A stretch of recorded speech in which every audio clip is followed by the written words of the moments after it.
Welcome to the Shun podcast, where we expose religions that use shunning as a tool to control people. Some quick business before we get started. As you know by now, I offer one-on-one coaching to help people recover from life in these high control groups. I work to help people grieve the past, find themselves, and then find a life that they actually want, not just the one they were given. I'm actually offering something special, so if you want to work with me, now would be a good time. I'm actually offering pay what you want pricing. That's not something you see very often, but I want to work with more people. I want to try to help more people. So, when you look at it, traditional therapy locally is usually, $100 plus per session. Online therapy is usually $80 or more. I typically charge $50 for coaching, which most people find reasonable, but I'm actually letting you decide the price. So the minimum is actually $20, but you decide from there. And by doing so, I'm hoping that I can help more people.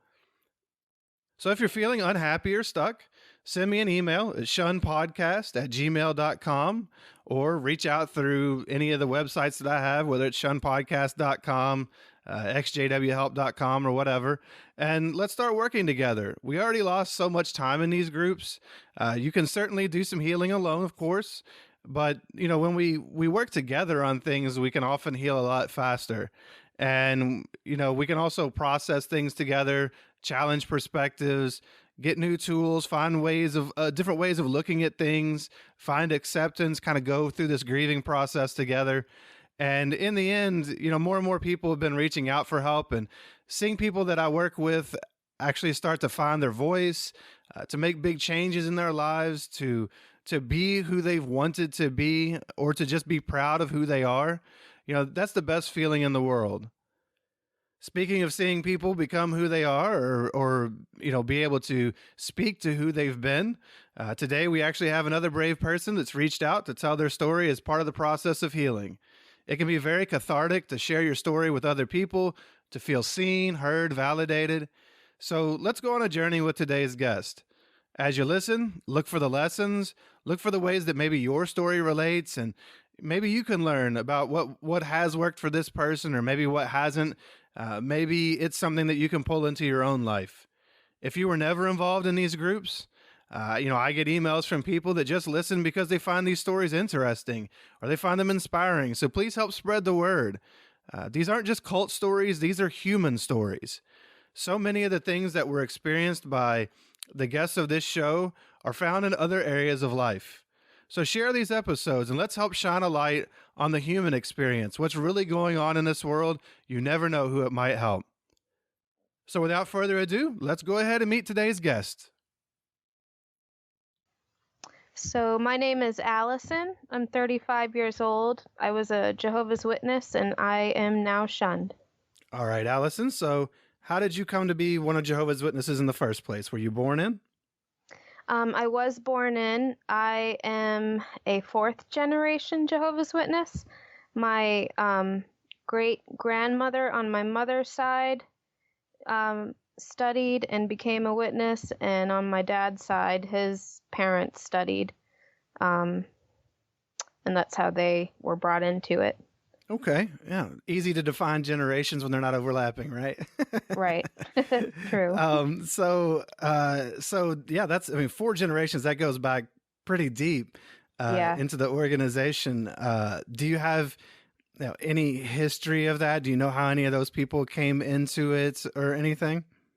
I know that I've always heard the story about my dad's family. They were pretty awful people from what I've heard, but they, back before when my dad was a child, I believe that somebody knocked on their door and studied with them, and that's how they became witnesses. I think my mother was always raised in it, so that's where it came into my life. Okay. So, being basically, you were just born in, how did the religion make you see the world? What was your worldview coming up as one of Jehovah's Witnesses? Well, it was all I knew.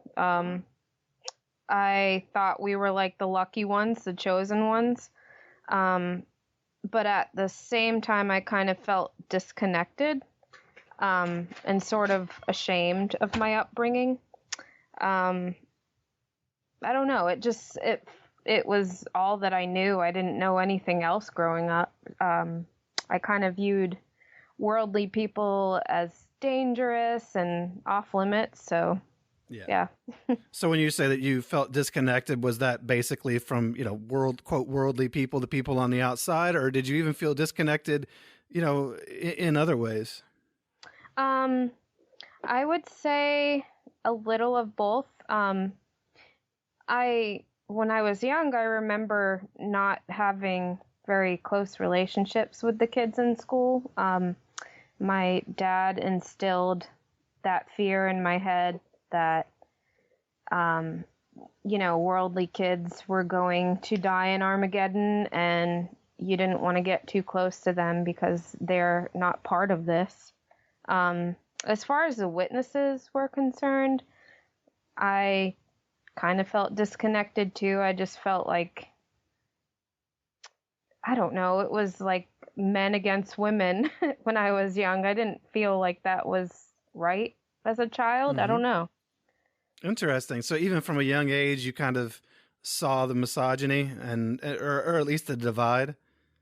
Yeah, I would say so because my dad, he always held a position of power, and I saw the dynamic between him and my mom. And sometimes my mom would cry in her room, and I didn't understand at a young age, but it just didn't feel right to me as a child.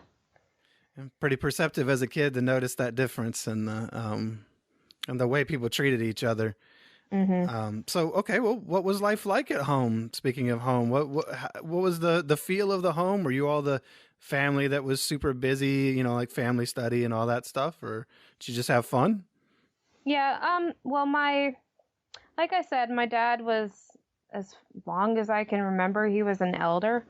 So, he always pushed for the, you know, typical Jehovah's Witness family image of elder, pioneer wife, pioneer children. So I always felt a lot of pressure. Um, I became a publisher at 8, and baptized at 11, I believe was how old I was. And my dad always encouraged any summer that we had off of school to pioneer, do everything you can. There was just no time for any fun. So you're basically running on the treadmill, like so many people. There's just not a lot of. So I guess you all weren't, going on vacations or going to the park a lot unless it was witness related. We did a little. My dad was good about getting us out and traveling and stuff, but I just felt like other than that, there was no time for a father relationship. Sure. Yeah. Yeah, he was basically married to the cult, right? Yes, very much so, even to this day. Yeah, I know what that's like. My dad was too. Yeah, Um, yeah. so what about you just kind of alluded to it earlier with school. You talked about feeling disconnected from the kids.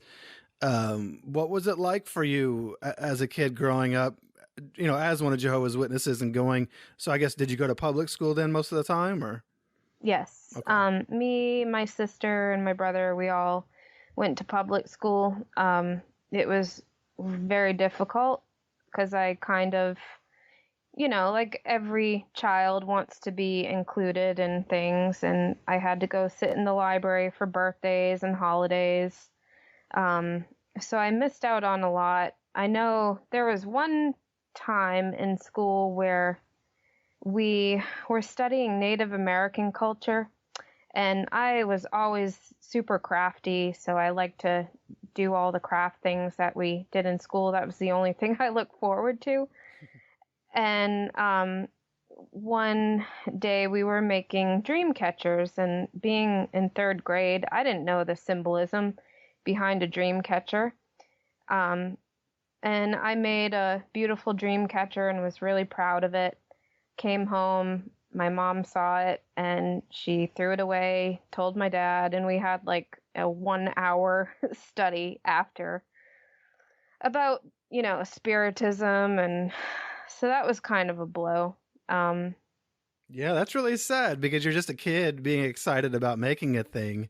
Yeah. And then, Yeah. you face, not only is it thrown away like common trash, but the lecture afterward. That's almost the worst part of it sometimes, isn't it? Yes, it is. I agree. It's like rubbing your nose in it. Yeah. Yeah. My family was good at the lectures. Yeah. Yeah. Always. Yeah. A lot of witnesses are. Mhm. Anything else about school that kind of stands out to you? I was pretty, like, from elementary school, I was pretty good. I tried my best to follow the rules and be a good student, be a good witness child. It got a lot harder when I was in high school. My dad, he got promoted to like the presiding overseer of the congregation, and he really wanted that image, for his family to be quote unquote perfect. And me and my sister, we had a hard time because we were growing up and we were young girls and curious and stuff. Sure. So it was hard to not have friends and not have boyfriends and stuff. So we rebelled a little bit. When I want to say when I was about 15 or 16, my sister got disfellowshipped. She got in trouble with a guy, I guess. And that really started my questioning. That really started me on a path of doubt. Because I saw how she was treated. Here's this young girl who, in my opinion, was just making normal mistakes. She got disfellowshipped at 17 years old, and for like family dinners, she would have to sit in the basement or not be included in prayer. And it was... Oh, really? So she Yes. wasn't so she wasn't treated just like any other member of the family with normal familial relationships. She was Absolutely she was not. shunned even at home pretty much. Yeah. I mean, we would like bring her a plate sometimes, and it was awful. It was so sad. Yeah. It's degrading. Yes. I feel like that did something to her, some kind of trauma to her. Not only did she deal with that, which, I mean, is in compare like the worst thing that a teenage girl could go through, but I also lost a lot of friends, so I was guilty by association.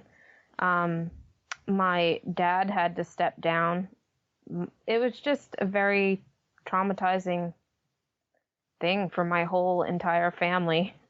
Yeah, absolutely. Isn't it is interesting how I think what you said, by association you're almost guilty. One member of the family does something and everyone is impacted by it.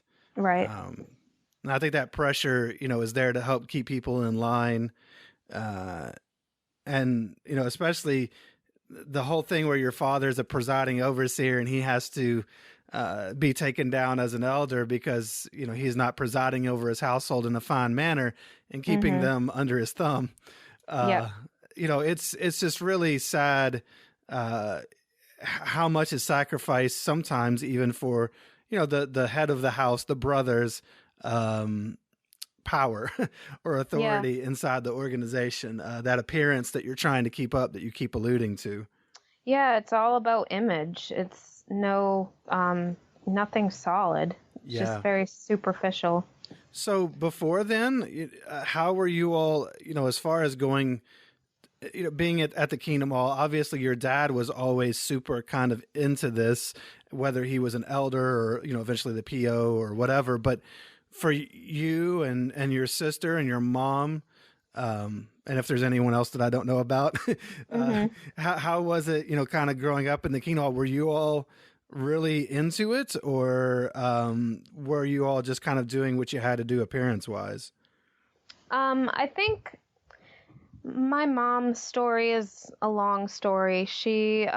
When she got married to my father, her mother, father, sisters, and brothers all decided to leave as well. So, she got married, had kids, and lost touch. Basically, she had to disfellowship or shun her family. Oh wow! So her So, whole family left the organization when yes, she married your father. yes. Wow. I I feel like in retrospect, she wouldn't have done it if it weren't for my father. My father was very by the book, and my mother, I heard from my grandfather that my mother said before she got married, even if you guys leave, I would never stop talking to you. But apparently that didn't apply when she married my dad, Hmm. which is sad. Yeah, I had to She go was by the book. very, yeah, she was very close to them. So I'm sure that took a toll on her. As a mother now, like I understand how it is raising kids without your family, your extended family. So, I'd see her cry a lot, and I think she had a hard time connecting with people in the congregation. Yeah. But she was always pioneering, and she was the typical Jehovah's Witness wife, prepared dinners for the CO, and kept a very tidy home, and she just did everything she was supposed to do without speaking up. Yeah. um, me and my sister, and I have a little brother too. We just kind of did what we had to do to get by. Um, it became much harder when we grew up and started to think for ourselves, though, like when we were teenagers. Yeah. So let's kind of, as we kind of go toward your teen years, you said that you were a publisher at 8, or unbaptized publisher at 8, and Hmm. then got baptized at 11. Do you remember? Uh, I always like to ask people if I remember, around your baptism, was that something that you were super, were you sincere about it in that you felt you really had a relationship with Jehovah, or were you sincere about it in that you just thought it was the right thing to do, or maybe you were trying to do what your friends were doing? Like, what Hmm. was your thought process around getting baptized? Yeah, it was kind of just the hot topic that summer. Yeah. I had a lot of friends that were getting baptized too that summer. They were of age. I did not feel sincere. I feel like at age 11, I started going through like a deep depression, and I was just trying to please my dad. I was just trying to get by. There was nothing sincere about it. I understand. I think a lot of people do that. And I mean, at 11, uh, you should be just having fun, not Yeah, dedicating your life to a cult. You should be able or to God or whatever it is, but you shouldn't be spending your every waking hour at that age yeah. involved in that kind of stuff.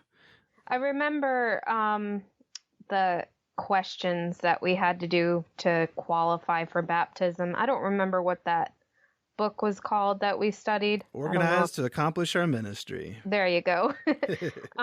So I had to study that summer and answer all the questions for the brother. And there was no way I could remember all that. I kind of got by the skin of my teeth, and he passed me anyway. So, I had no business getting baptized, probably. Yeah. Well, who does at 11, right? Yeah, true. Who really does it? Most people are baptized as kids, as children, and Yeah. none of us really had any business getting baptized. So then, you've kind of alluded to as your teenage years played out. I guess maybe all of you started questioning it to different degrees, but what did that look like for you? Um, Boys, rebellion, normal things like a teenage girl would do. And I'm sorry, like my younger years before I was a teenager, Yeah, I'm just kind of blanked out about, honestly. Um, hard to remember. yeah, I just remember being a publisher and getting baptized and like going out in service. That's all I can remember. Well, honestly, that's very common that people have a Mhm. hard time remembering. And I do think that part of the reason a lot of times that people have a hard time remembering is because it's kind of what you just alluded to. There's really nothing to remember. Yeah. It's, like the movie Groundhog Day, every day is the same. Nothing Mhm. really changes. So there's really not a lot to stand out sometimes. Yeah. Yeah, there were a few memorable things. There was um some disturbing things, like there was a guy that my dad was studying with that lived with us for like a week. I just remember getting very creepy vibes from him, and they ended up coming to our congregation, and he had two daughters, which I played with all the time. We were always at each other's house, and then a couple years later, I hear that he sexually molested his daughters, and Hmm. just very, I mean, I came very close to something that could have happened, and Yeah, kind of irresponsible to bring strangers into your home just because they study with you. yeah, That happens a absolutely. lot, though. We always took in a lot of strays, to be honest. Yeah. But as far as teenage years, like I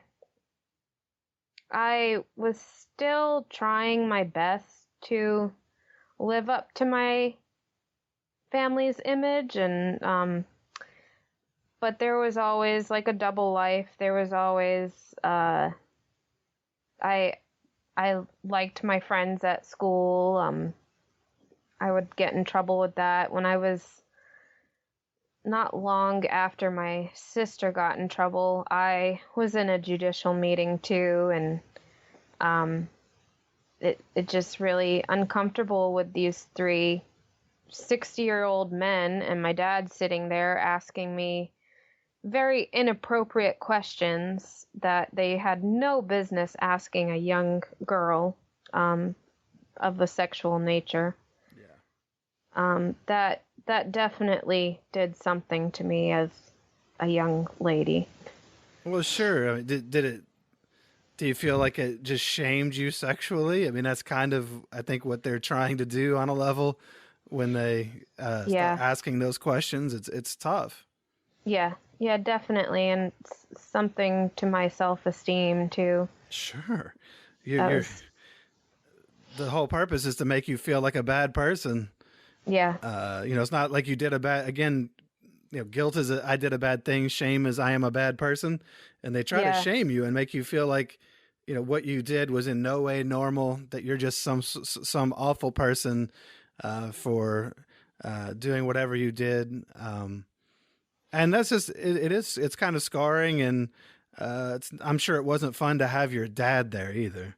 no, no, very uncomfortable. Um, I just, I don't know how I got through that, Yeah, honestly. It's just yeah, crazy. I always felt like not good enough too. yep. That was an issue. Um, I just felt like no matter what I did, I was just never, I always felt like in fear of dying in Armageddon. My dad even told me one time, the end is coming, and you could just be in the wrong place at the wrong time and lose your privilege of living forever. So that always scared me. I always had nightmares, very graphic nightmares. Yeah. Yeah. Privilege. Lose, I don't know. There's something about how he said that. Lose your privilege of living after Armageddon. I think that kind of cuts to the never feeling enough. It's like God's doing you a favor, Yeah. by putting you through all this stuff on this side of the new system where you have to be tested and tried by the devil and prove yourself faithful. And then again, I guess it gets back to that, what was the term they used, undeserved kindness. Yeah. It's like, you still don't really deserve it, but we'll give you the privilege of living.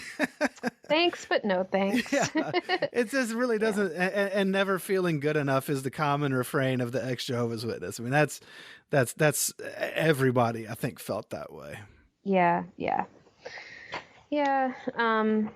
But I mean, on another side, I was pretty social. I had lots of friends in the congregation. We had a lot of people our age, and we had a couple close friends.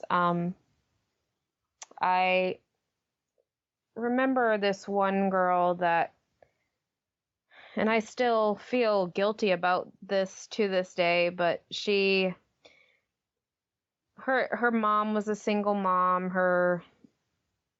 Looking back, actually, she wasn't a single mom. Her dad just never went to meetings, so we always thought she was a single mom. No, that's terrible. But she, her mom got disfellowshipped, and she was kind of, not going to meetings because she didn't have anyone to take her, I guess. And my dad always stressed how we need to be loyal to Jehovah, and if we see anybody doing something bad or we hear something, that we need to rat on them. Oh, been there. Yeah, which I never liked, but I guess somebody found out that I knew something about this girl, and she called me. We were young. We were 15, 16. I don't remember. But she called me crying and very upset, and she was begging me not to tell on her. And my dad was right there next to the phone, and I said, I'm sorry, I have to. And it's such an awful position to be in. It's not easy. So she ended up getting disfellowshipped, and that's just something that I still to this day feel awful about. Just terrible. Yeah, it's obviously not one of those things that a person feels proud of, but at the same time, you were a child up against an insane amount of pressure and a doctrine that made you feel like if you didn't tell, you were a part of whatever, you would share in the punishment that would be meted out to them because of whatever they did. It's just a really, really manipulative thing, the way they absolutely would have a 15-year-old, turn her friend in. Yeah. Or whatever. So, of course, adults do it too. So. Yeah. After that, I decided that I would never be in that position again. I just did not like how it made me feel. Yeah. So after that, I just kind of kept myself out of situations, or just kept quiet, and it worked for me. Just laid low, huh? Yes. Yeah. When you mentioned getting yourself, when you were in a judicial committee, did you end up getting disfellowshipped at that time, or just reproved or something? What was it? Not, I guess, privately reproved. Yeah, where they don't. That's when they. Yeah, that's what it was. Which was, I mean, it was humiliating enough having to tell all your dirty secrets to these 3 guys. So that was punishment enough. Yeah. I agree. It was Yeah. already abusive. Yeah, right. They didn't add Right. more abuse on top of it. Mhm. Yeah. So my sister, she got reinstated. Um I think it took her, I want to say 6 months to a year. It's hard to remember. Sounds right. But she came back and happy family again. We're all together again. Um, I can I hear the actually, happiness in your voice. yes, exactly. Uh, Happy family. yeah. Um, I remember people treating us different. There was a family that we were very close with, and they just stopped hanging out with us and stuff. We were kind of the bad seed from that point on, Yeah. tainted. Uh, so that was, I would say that was one of the most difficult points in my life was mid-teen years having to deal with that. Did you ever? Did your parents ever? Yeah. So your sister's disfellowshipped, and you all are kind of like shunning her even inside the house. Hmm. Did your parents ever, or anyone for that matter, sit you down and talk to you and like try to make sure that you were okay in any way or anything like that? No, never, never. I felt very isolated at that point in my life. Even people that were good friends, they they just promoted me staying close to Jehovah and pioneering and do all I can to stay close to Jehovah. He's your friend in this time, and I was screaming out for help. I was Sure. pretty down at that point. Yeah, and I guess when she was reinstated, that didn't all just change, did it? I mean, in other words, people didn't suddenly react to you differently. It Mm. was still kind of the same atmosphere. Yeah, yeah, yep. Nothing changed. That's how it goes. Yep. Yeah, but like I mentioned, my um grandparents, aunts and uncles, I never met them growing up. They were called apostates. They were kind of demonized to me. I remember my grandmother calling the house once a year and just asking how I was, and um, asking to talk to my mother, and my mother would be like trying to shoo her away and just say, "Don't, just tell her I'm not here." And that was very weird growing up because it was a whole side of my family that I would see pictures and hear from them and never knew them. So it's very strange. Um, so, one of the first things I wanted to do when I left was find these people and meet them. So, took about a year because I think the fear was still in me that, when somebody tells you all your life that this person's bad, bad, bad, you kind of believe it. And Oh yeah, of course. so it took me like a year to want to call them, and finally I found them, and we've had such a wonderful relationship since then. It's been like 9 years of me knowing them.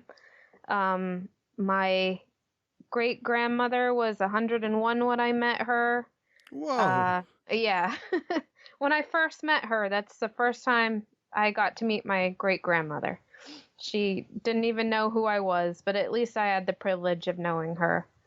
Um, I met my grandparents, aunts, uncles, cousins, huge family. They're wonderful people. They're normal. They're not bad. They're very loving. Well, look, Jehovah's Witnesses will be the judge of that, okay? Yeah, yeah, exactly. Who've never No met them. thanks. Yeah. So that's been like a plus for me in this whole situation, I guess you can say. My grandfather was in touch with the one who wrote Crisis of Conscience. Oh, Ray Franz. Yeah, Ray. He was in touch with him. He spoke to him many times. In fact, he mentioned my grandfather's story in one of his books, In Search for Christian Freedom. Oh, yeah. Yeah, my family's story is mentioned in there. So. Oh, really? In detail, or It mentions my grandfather's name. I think it's on page 254 or something like that. Oh, cool. Yeah, they mention my grandfather's name and the story, what happened to them. So the shunning goes way back, way back. Yeah, I was kind of wondering, for because you talked earlier about how your family or on your mom's side had all kind of left at once, and I figured there must be a story there because for an entire family to all exit together, something happened there. It's not something small.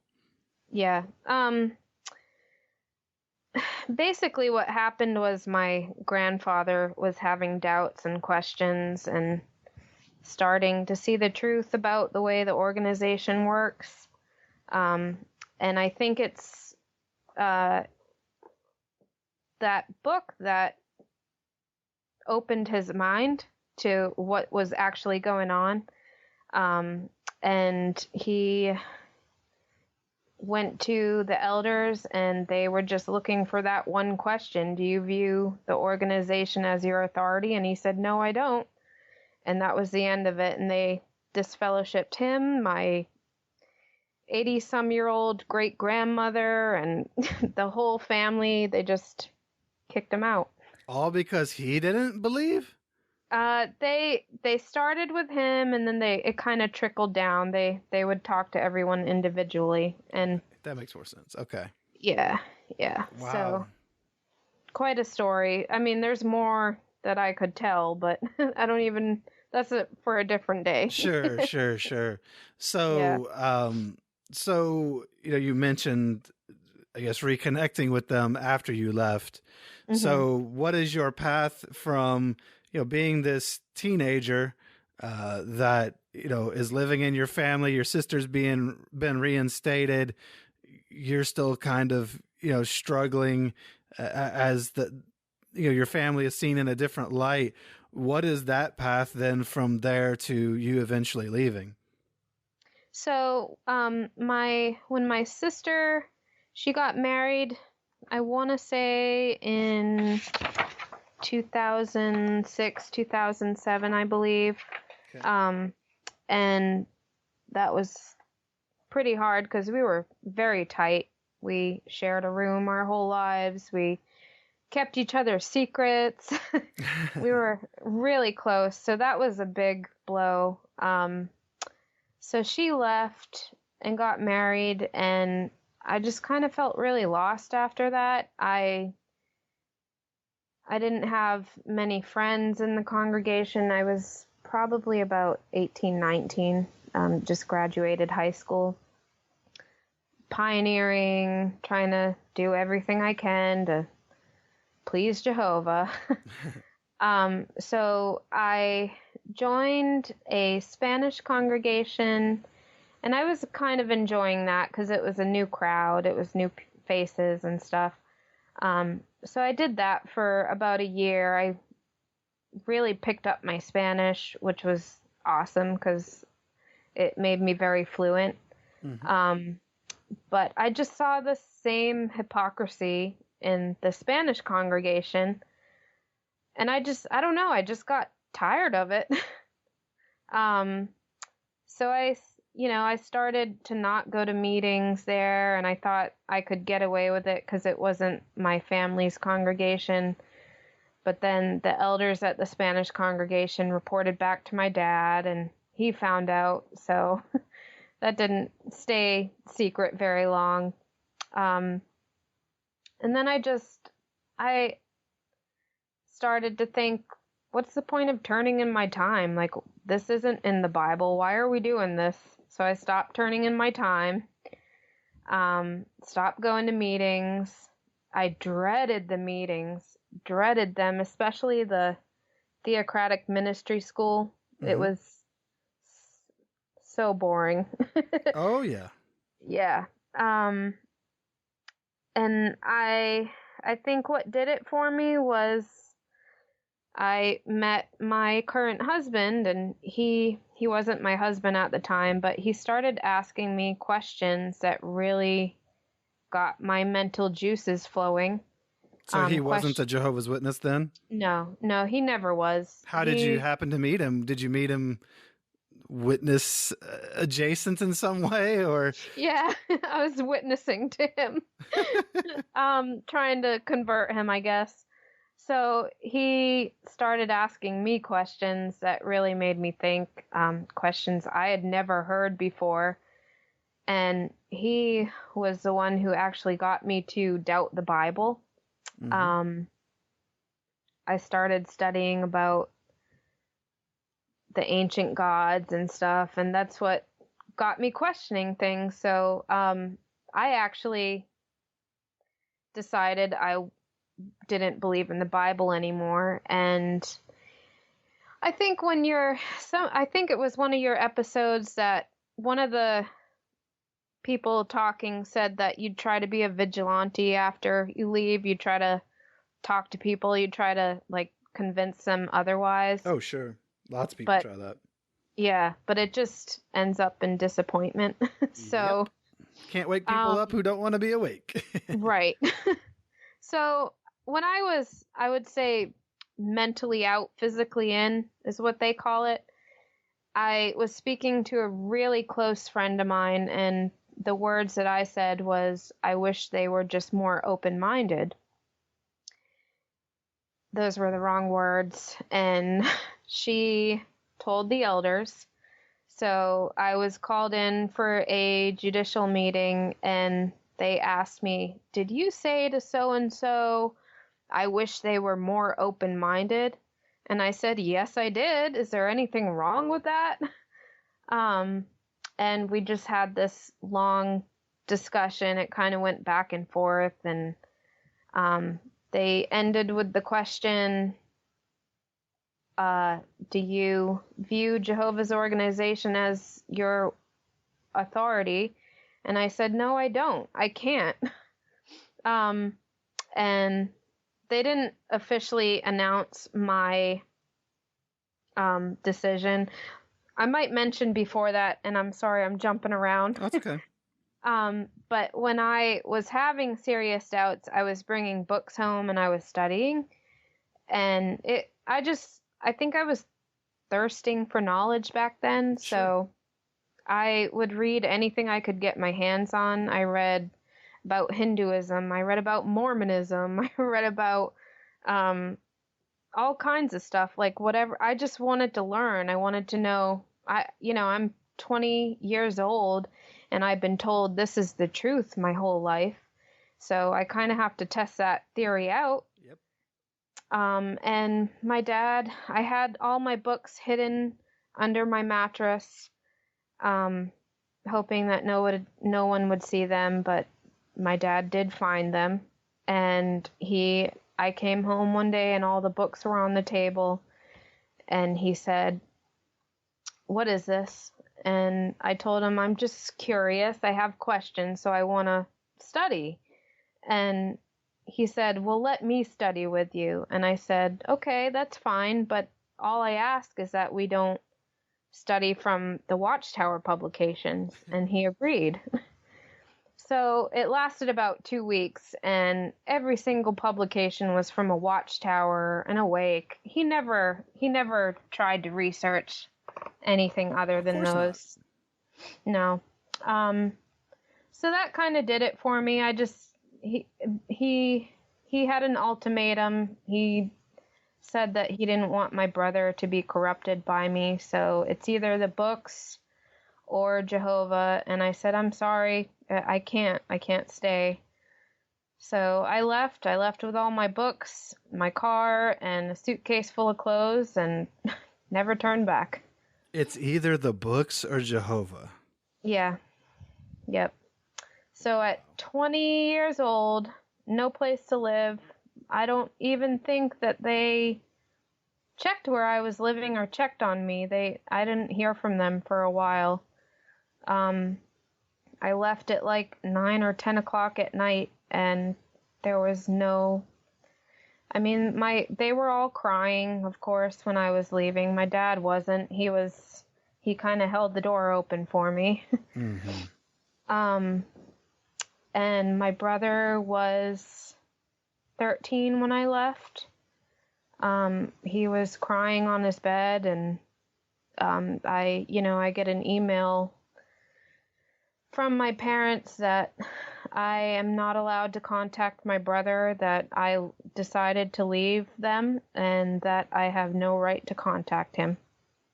So I did not see him for 12 years. The last time I saw him, which he hasn't talked to me in years now, but I saw him from 13, and all of a sudden he was a man. Wow. So I missed that whole gap of his life, which stinks, Sure. Yeah. I mean, I think we all know what that's like on some level to miss Yeah. out on a lot of people's years. Yeah.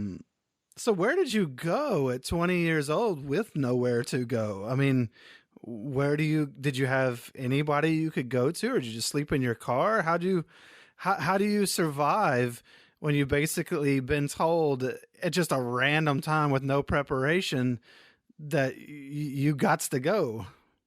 Yeah, luckily I had a couple friends that took me in. My husband actually took me in too. He was okay. He understood the situation and felt sorry for me. So, luckily I was safe, and I had a safe place to go and didn't have to worry. But, that's not easy as a 20-year-old, not knowing what your life is going to be the next morning, Well, yeah, that's really sad. And, of course, Jehovah's Witnesses would love for you to go out and crash and burn so Yeah. that then they could say, see, this is what happens when you leave Jehovah, blah, blah, blah. Even though you were, yeah, it is sick. They get off on that. And it's not like you just left Jehovah. You were thrown out at that moment. Now, you were thrown out in that moment when you were told it's either the books or Jehovah. Mm-hmm. How long was it between then and then you making your infamous, I wish they were just more open-minded statement? That would hard to remember. I'd say like within a week, probably. It wasn't very long. Okay. Yeah. Wow. And so when you said, I wish they were just more open-minded, were you referring to your family or Jehovah's Witnesses in general, or the governing body, or who were you referencing? Jehovah's Witnesses. Okay. Yeah, definitely. And you were turned in for that. Yeah. And the girl who turned me in was not even going to meetings at the time, so I thought she would be like my comrade. But I guess everyone just stays loyal to the cult. There's nobody you can trust. Well, especially if she's not doing what she's supposed to do, then she can try to earn some brownie points by turning you in. You know what I'm saying? Like if she feels guilty because she's not really living up to the standards of Jehovah's Witnesses herself, then rather than dealing with her own issues, it's easier to turn you in and be like, see, I'm better than her. Yeah. I guess if you put it that way, it makes sense. Oh, yeah. A lot of people do that kind of stuff. It happens a lot. That's why a lot of the most vociferous defenders of the cult are oftentimes people who've kind of been around Jehovah's Witnesses and been adjacent to it. Maybe were raised in it a little bit or had some relatives or something. So they've only ever seen just the tip of the iceberg, and they're like, ooh, that looks pretty. But they don't see that everything underneath the water is rotten. They don't know. So Yeah. they, over defend because that's all they can see. Or they feel guilty because they can't live up to it or something like that. So it happens all the time. Very true. I was probably in that position myself, so Yeah. yeah. So, you said you made this statement, and then, they asked you, and I, it is interesting. They asked you if, could you say that you view the organization as your authority? I think the question today is something about like, it's close. It's like, do you believe the faithful and discreet slave Mhm. is Jehovah's one channel of truth on earth or something like that? Yeah. And that's kind of the gotcha question today. But in either case, when you just think about that question and how culty it sounds, do you believe we have everything right and you've got to submit to us, or no? And if you say Yeah. no, well, there could be some questions to this. No, well, you need to go. So what did they do to you? So you weren't disfellowshipped, you say, or Um, from that moment? they didn't tell me what my final verdict was in the judicial meeting. Okay. I kind of left up pissed off and resentful. So, but my dad did say that I was going to be announced as disfellowshipped. I think he was trying to avoid me being labeled as an apostate, so he wasn't sharing all the information with them. I guess maybe because he wanted to keep it open for me coming back, or to make his image look good. I don't know. I don't know the logic behind it. Oh, well, yeah, I guess it would be. I'm sure it is not a good look for No. somebody to have an apostate child. No. I'm sure my parents were thrilled. Right. Yeah, so my dad did tell me that I was going to be announced, and before the announcement, I think he emailed me like on a Tuesday, and my announcement was going to be either the following Tuesday or Thursday. And I was at a point in my life where I was just so done with the witnesses. I felt very wronged by them. So I sent my letter of disassociation, which now I do kind of regret because I know that it hurt my family. But either way, I would have been disfellowshipped. I wouldn't have gone back. So you sent the letter of disassociation to the congregation? Yeah, it was kind of, you're fired. Okay, well, I quit. Yeah, So, yeah. Hey, yeah, no worries there. Now, yeah. but so how did that hurt your family? Is it because your dad found out? Yes. I believe that's the reason. I guess at that point they kind of knew there was no hope for me coming back. Because they know it's your choice and you're not just being disfellowshipped for Yeah. like a behavioral issue or something. Yes. Gotcha. Yes. So, I mean, after the letter came, they stopped talking to me for years, which I was kind of mentally prepared for. I mean, it still hurt. It still was not an easy thing to go through. But they stopped talking to me. And then my firstborn son was born. He was really sick. He had a lot of intestine problems. So he lived in the hospital for a year. And Oh my goodness. the only people that came to visit me was a brother that was trying to see if I was interested in coming back. And luckily, I was not. And this was the same brother that disfellowshipped me, too. So luckily, I was out of the hospital that day, and the nurses stopped him, and they called me, and they said, "There's a guy here with a suit and a Bible." And I said, "Send him away, please." Like, don't let anyone with a suit come in here. No suit zone. Yeah. So, Always nice that, to know, though, that when you're vulnerable and hurting, they'll yeah, be there to try to lap that up and hope to bring you back. right. Yeah. I think my parents did come one time when the initial problem, and I didn't even tell them. Like, I I just felt like I'm not going to tell my parents what's going on with my life, because if they're not here in good times, why should they be here for the bad times? Absolutely. So I didn't share that with them, and it was a friend who just put them to shame and was like, by the way, your daughter is in the hospital and her son almost died, and I just wanted you to know that. Which she was looking out for me. She didn't understand the situation, so I don't hold anything against her. But She was rightfully upset about it, but yeah, yeah. So my parents did come and they prayed with me, and that was kind of hard. And that was the only time I saw them. We were in the hospital for a whole year, and not one meal was cooked, nothing.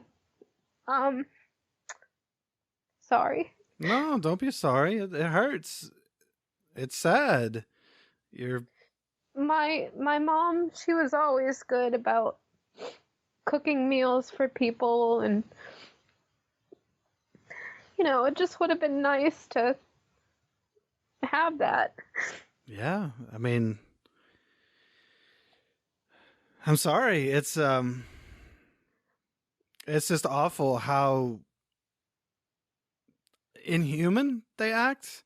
Yeah. And you had seen your mom have that base humanity for other people, probably as long as they're Jehovah's Witnesses. Yeah, yeah. Um, When you're not part of the flock, then you're just garbage. yeah, pretty much. Yeah. And it hurts. It's your parents. Everyone wants their parents to be proud of them and wants their parents to be part of their lives. Or, and let's just think about, though, you're having your first child, and this child is sick enough to be in the hospital for a year. Yeah. And it's not just your parents. It's all of these people. None of Yeah. these people can reach out, and yet they claim to be a religion of love. Mhm. That, if that's the kind of love they have, then who wants to be part of that? That's horrible. Yeah, I mean, if anything, when a person is questioning something, that's when they need love the most. That's when they're like looking for answers, and that's when they need to be held and people come around them. Like, I just don't understand that. I had genuine questions, and But they that's when don't. they left. Yeah, they don't want you to question. They want you to just, was it, oh, they've got there's a song of theirs. I think when they released the new songbook, I believe it might have been the first song we sang, because it seems like it stood out to me at the meeting and just kind of blew my mind. But it was called "Listen, Obey, and Be Blessed." Yeah. And obedience was stressed so much, and really that's why they don't like questioning. Is they don't want you, don't question, just accept what we tell you, and don't make waves. Don't think for yourself. Be one of us. And if you're not one of us, then unfortunately you're none of us. And it's just a shame that your own parents they showed what they're made of there, and it's just really sad. They're stuck in a cult. And Yeah, and I wish I could say, like, I mean, I don't wish this, but I wasn't one who was abused or had an awful childhood. I had very awesome and loving parents. They're just stuck in this cult, which, like, obedience over love, and they were very loyal to the organization, and that took precedence over their love for their children, unfortunately. yeah, and I think that's complicated. They I'm sure they were good parents in certain ways, or they were trying their best. But if your loyalty is to an organization over your children, you're not the best parent. Like Yeah. that's a pretty fundamental part of being a good parent, is loving your children and putting them first.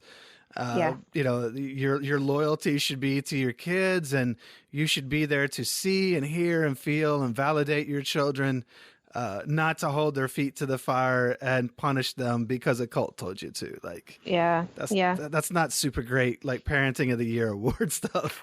No. And it's just a shame. And honestly, it's something that a lot of people kind of have to come to terms with. Our parents, they're human beings. They meant well. They probably weren't, none of them were trying to do us harm. But most of them, in order to be inside the organization, have a level of toxicity and dysfunction. And it just doesn't come out well. And it's just a shame. Yeah. Everybody wants to have, the parents that are there for them and, could show up, especially in a situation like what you're talking about here. That's awful that they weren't able to do that.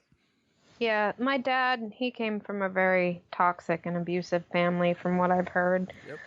So I think he was trying his best to be a better parent, but there was always that. When my daughter, another story that when my daughter was born, I have 2 children, but we hadn't talked in many years, and my daughter was born on my mother's birthday, which is odd. Oh, wow. Yeah. But when she was born, my mom got excited and sent me an email and asked for pictures. So I'm kind of excited, and I send a whole bunch of pictures, probably too many. So I get an email back from my father that he did not want to see pictures of my child. I put a death sentence on my family. I was dead to them. My whole family had a family meeting, and I was no longer a part of them, and they have accepted that and moved on. So that, that's what I had to deal with. And I get an email right after that I'm sorry, I'm on a new medication. I didn't mean to say that, but the words were already out there. So. And honestly, it kind of sounds like them, right? Yeah. I mean, yeah, it does. Yeah. I'm not surprised. Yeah. I'm sorry to hear that. I don't even cry anymore. Like it's just, I've kind of accepted this. It is what it is. Well, that's all you really can do. Acceptance means letting go of the hope that it could have been different, and it can't be different. They're doing the best they can with the culty tools that they have in their lives. And that's all they know. So there's not a lot that you can't expect something from someone that they can't give, and they don't have it to give. That doesn't mean, on the other hand, that it doesn't still hurt on some level, and that they're not just kind of awful and you don't really want them in your life, because of the way they've treated you. They would, I assume, have to make some amends there. Those are some pretty hideous things to say, but they're not, they're cult victims themselves, and and you can't change it. All you can do is I think acceptance is a beautiful place to get to. It's all you can do. Yeah, I have 2 kids of my own that I try my best to show unconditional love to them and acceptance, and they know. I mean, they're young, but they know my situation, and they just don't understand it. My parents live 30 minutes away from me, and maybe have seen my kid. They don't know them. They've seen them maybe a handful of times in the 12 years. Yeah. So. Well, it's one of those catch-20 or one of those weird situations where it's like, it's kind of sad in a way that these kids grow up without their grandparents and without that extended family like that. Because everybody wants their kids to be able to have that, but then it's also kind of good that they're not exposed to that, toxic doctrine and the Yeah. the kind of people that would treat their mother like they have. So Yeah. it's kind of a catch-22. It's just sad. Nobody's winning. Uh, your parents, by doing all this stuff, they're not there's no good, there's no benefit here, from Yeah. what they're doing at all. I Uh, know it's eating them alive because these are their only grandkids, and um, they have absolutely no relationship. They wanted to start seeing them, and back when I was a little bit more weak, I even compromised because having a relationship with their grandparents was important to me. mhm. So I was like, I'm willing to maybe do an occasional meeting, but I don't want you teaching my kids. And I guess that wasn't enough for my parents because they wanted to be in charge of teaching them. Of course. And they just decided not to see them. So it's not like I haven't tried. So I guess at this point, I would rather them, like you said, not know them than have to be indoctrinated and having to deal with being shunned and having somebody be in and out of their life whenever they feel is convenient. That's not healthy. No, you don't want people who could only, if your parents, if they're only capable of loving a person that becomes and stays one of Jehovah's Witnesses, that's Yeah. control. That's not love. Mm-mm. Control is the opposite of love. It wouldn't have been healthy for your kids or for you, or it just, unfortunately, those are the parents you got. And like you said earlier, on some levels, they're probably trying to do better. They may even be doing better than their parents. From some of what I understand from my own parents, I think that might be the case too. But okay, so you were less abusive. Yay. Still not good enough. I don't know, mock high five. I don't know what I'm supposed to give you for that. Like, I'm glad that you didn't abuse me quite the way you were abused, and that's awesome. But that's sometimes that's unfortunately kind of a low bar. And, Jehovah's Witnesses, like you said, that conditional love, it's just really, it's really heartbreaking because, for us a lot of times, and, as I coach people who've left the cult and such, a lot of times, what you see is people leave and they kind of see their parents for the parents they wish they were, and not always for the parents that they actually had, because we all want to have these good parents. And it's hard sometimes to accept our parents for who they are. It's one of those things where when you're a little child, just in child development, you need to believe that your parents have their stuff together because you need to feel safe. You have to look toward them. And so, unfortunately, because of that, sometimes then later in life, we still kind of have a hard time seeing them for who they really are. And it sometimes drags out our pain a lot. Yeah. I've kind of struggled. Like my mom was in the hospital this past February. She almost died. I'm pretty sure she had something similar to coronavirus. We're not really sure, but she was very sick, and all three of us, the siblings, were called to the hospital, and I was there every day. I left my kids at home. I had somebody watch them. Nobody was taking care of my kids. My husband was, but nobody would bring meals. I was there every day, trying to help my family out. I was still trying to be a good daughter and let my dad go home and rest so he didn't have to sleep in the hospital. Sleeping in hospitals is, you don't get any rest. So I was the designated night person, and I would go home during the day, and I saw all these people I haven't seen in 12 years, which is very awkward for me. Here I come, I have some tattoos and piercings, and I'm literally a few feet from them, and they're whispering, "Is that Allison? Is that her? Like, look at her." Like you can't even hear them. Yeah, Ugh. yeah. And like my sister and brother are not going to meetings, but they would give them hugs and talk to them and ask them how they are, but nobody would hug me. Nobody would. It's my mother too, you know. I'm here. Um so that was just re-traumatizing, but Mm-hmm. my sister and my brother were my rock during that time. My brother-in-law too. Since then I've gotten pretty close with them, and things are getting a little bit better. Like, we've improved our relationship. It had been 6 years since I talked to them, so it was kind of nice having them there. And they all, you know, my my brother-in-law and my brother both have long beards, so they said, like, you can just sit with us. Don't worry about them. So, yeah. If only you could grow a beard.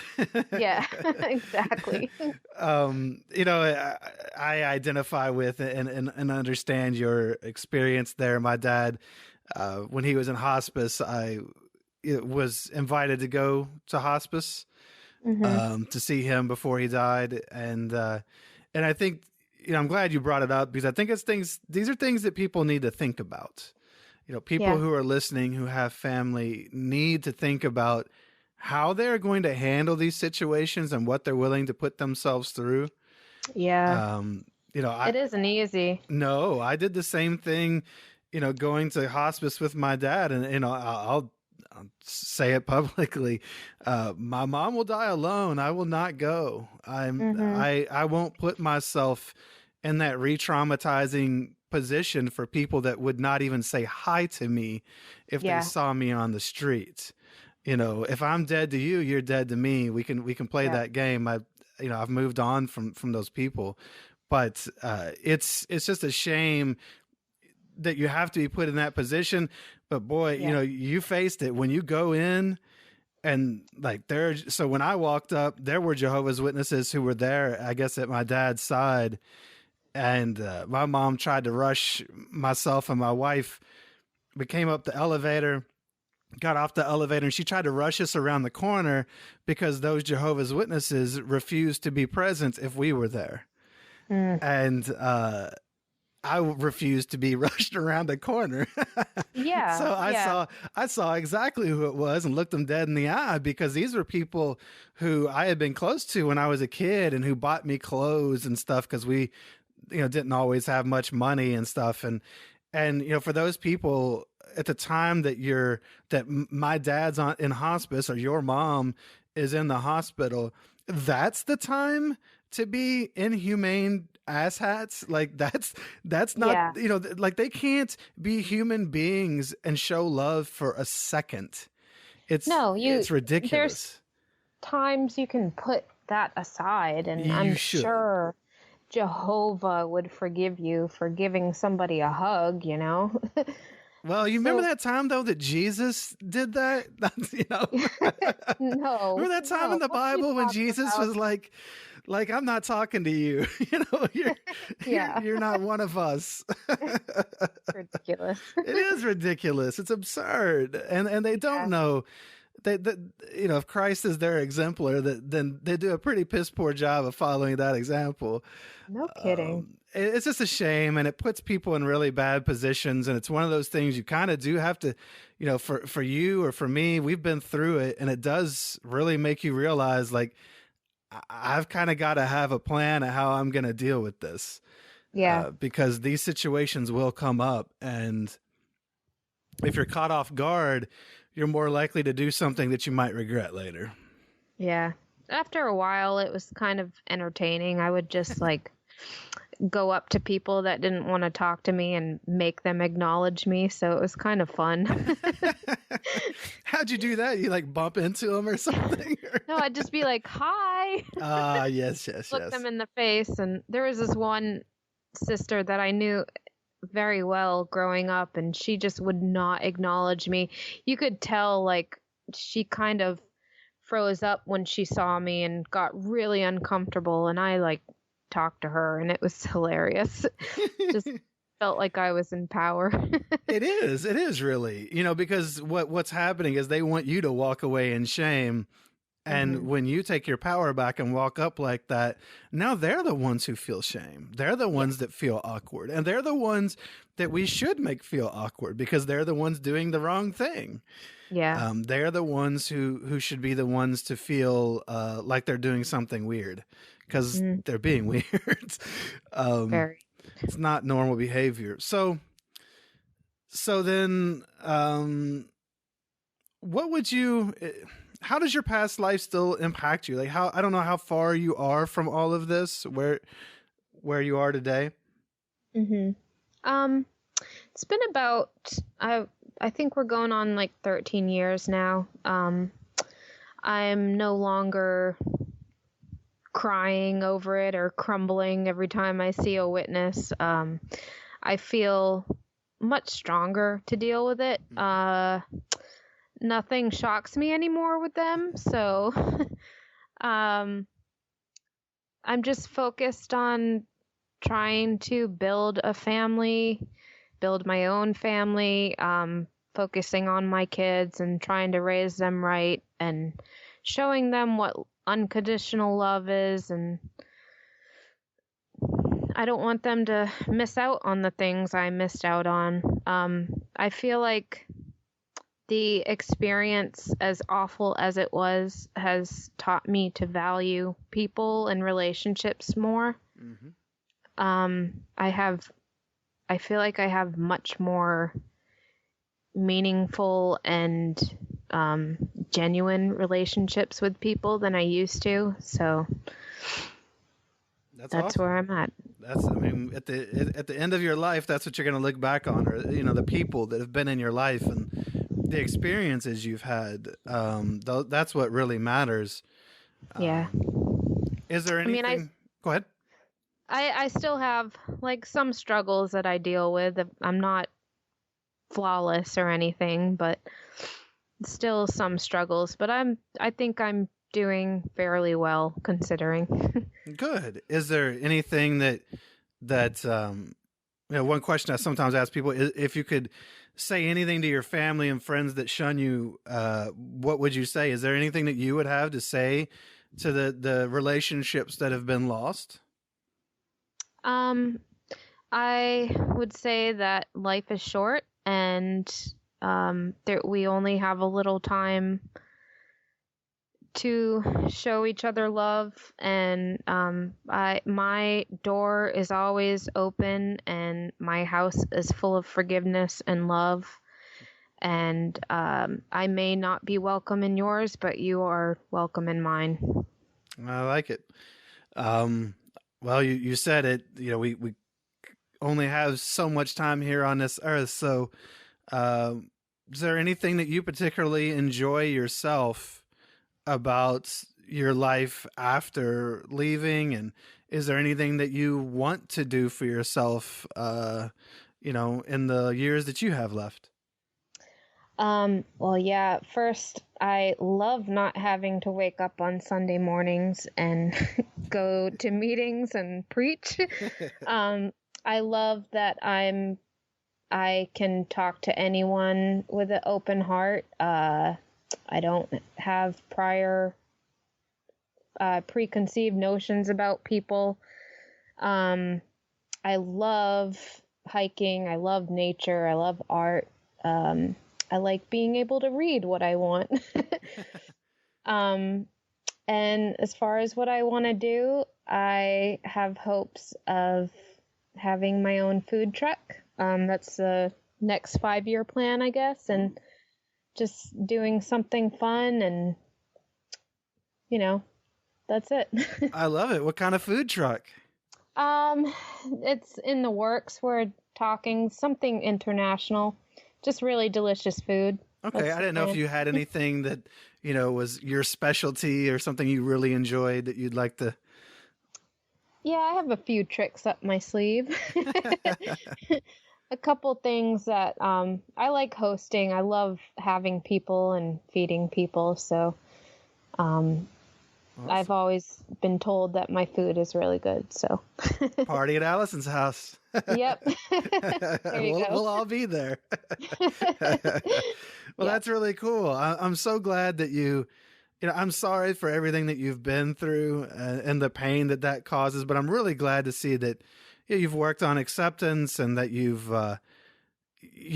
got good things in your life today and good people and things that you know about yourself that you like and can enjoy, and then taking that love of food and trying to share it with other people. That's a beautiful thing to be able to do. So I'm really glad for that, and I wish you all the best. I hope I hope someday I get a message from you and you're showing me a picture of your food truck. I'd love to see that. Yes. That'd be awesome. Sounds great. It'll happen. Awesome. As always, I want to thank everybody that's brave enough to get on here and tell their story so that they can help those that listen. And I hope that in listening back to it, you get a different perspective and can give a little more weight to what you experienced and find some more healing. If you're listening, you can support today's guest by leaving a comment of support on the website at shunnedpodcast.com on the episodes page. While there, you can find the date for the next Shunned Recovery Project online meetup, reach out for one-on-one coaching to get moving on your new life, or buy some merch and rep the show. Visit my other site, xjwhelp.com, for helpful videos and a downloadable roadmap of life after leaving, as well as resources like meetups, books, and a lot more. Join the Facebook support group called Shunned Podcast. Find us on Twitter, Instagram, YouTube, and more as Shunned Podcast. Leave a review on iTunes or other podcast apps for both this and the original podcast, This JW Life, so that more people can find these stories and get the help that they need. Donating equals loving. So if you love these stories and find them helpful, please support the show at patreon.com/shunned. And there's some rewards there, and it really means a lot to me to see that people support what I'm doing, and it helps me to do more. The theme song for today is No Hell Yet by Fair Voyeur. And as I end all episodes, love others, do no harm, and go be happy. We'll curse God and die. Believe me, I've tried.